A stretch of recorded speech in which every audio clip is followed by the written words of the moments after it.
ఎండాకాలంలో వడదెబ్బ లేదా హీట్ స్ట్రోక్ బారిన పడకుండా జాగ్రత్తలు తీసుకోవాల్సిన అవసరం చాలా ఉంది.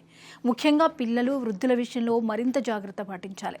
వడదెబ్బ తగిలినప్పుడు శరీర ఉష్ణోగ్రత 40 డిగ్రీల కంటే ఎక్కువగా ఉంటుంది. తలనొప్పి, వాంతులు, వికారం వంటి లక్షణాలు ఉంటాయి. పరిస్థితి విషమిస్తే ఫిట్స్, స్పృహ కోల్పోవడం వంటివి సంభవిస్తాయి. శరీరాన్ని డీహైడ్రేటెడ్ కాకుండా చూసుకోవాలి.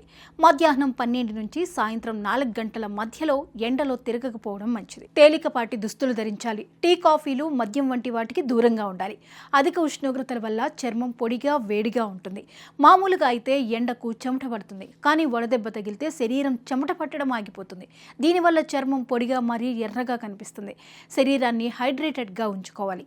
ఆకలి వేయకపోయినా రోజంతా నీళ్లు తాగుతూ ఉండాలి. పండ్లు, జ్యూసులు, మజ్జిగ వంటివి తీసుకోవాలి. ముఖ్యంగా వేసవిలో చెమట రూపంలో శరీరాన్ని చల్లబరచడానికి నీరు సహాయపడుతుంది. తగినంత నీరు తాగితే ఏకాగ్రత పెరుగుతుంది, తలనొప్పి తగ్గుతుంది. నీళ్లు బాగా తాగితే చర్మం సైతం కాంతివంతంగా ఉంటుంది. వదులుగా ఉండే నూలు, లెనిన్ దుస్తులు ధరించడం మంచిది. లేత రంగులు, తెలుపు, లైట్ బ్లూ, క్రీమ్, పింక్ వంటి కలర్స్ బట్టలు వేసుకోవాలి. బయటకు వెళ్లేటప్పుడు టోపీ, స్కార్ఫ్, సన్ గ్లాస్, గొడుగు వంటివి పెట్టుకోవాలి. ఎక్కువ కారం, మసాలాలు, అధిక చక్కెరలు ఉండే ఆహార పదార్థాలు తీసుకోకపోవడం మంచిది. తేలికపాటి ఆహారం, సాత్విక ఆహారం, నీటి శాతం ఎక్కువగా ఉండే ఆహారం తీసుకోవాలి.